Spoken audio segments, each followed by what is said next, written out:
আমরা শুনে নেব।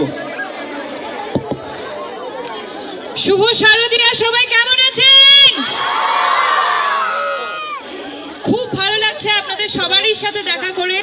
আমি যেটা বারবার সব জায়গায় গিয়ে বলছি যে বহরমপুরে প্রত্যেক বছর কোনো না কোনো কারণে আসা হয়, হয় দুর্গাপুজোর উদ্বোধন, না হয় কালী পুজোর উদ্বোধন। তো আজকে এবছর নারুদার ইনভিটেশনে আমি এখানে এসেছি এবং এটা নিয়ে আমার 5th ওপেনিং হলো। আগে 4টে অলরেডি ওপেনিং করা হয়ে গেছে, এরপরে আরও 4টে আছে। খুব ভালো লাগছে। সারা বছর আপনাদের জন্য কাজ করি, বড় পর্দা হোক ছোট পর্দা হোক, আপনারা এত ভালোবাসা দেন। সামনে থেকে আপনাদের চোখের এই ভালোবাসা, মুখের হাসি দেখে খুব ভালো লাগে। এবং নারুদা যে কথাটি বললেন যে একজন মেয়ে হয়ে আমার মেয়ে ফলোয়ার্স অনেক বেশি।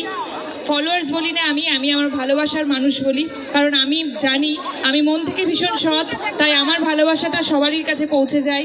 তাই এত সবাই আমাকে ভালোবাসে। এবং শুধু মহিলারা নয়, পুরুষরাও, মানে ছেলেরাও ভালোবাসো তো?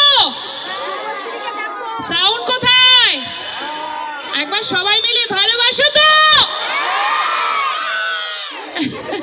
Thank you so much. সবাই খুব ভালো থাকবেন। শারদিয়ার অনেক অনেক শুভেচ্ছা সবাইকে জানাই। খুব ভালো করে এই বছরের পুজো কাটুক। দুর্গোৎসব বাংলার সবথেকে বড়, বাঙালিদের সবথেকে বড় উৎসব। সবাই সুস্থ থাকুন এবং সকলকে সুস্থ রাখার জন্য সাহায্য করবেন। থ্যাংক ইউ, সবাই খুব ভালো থাকবেন।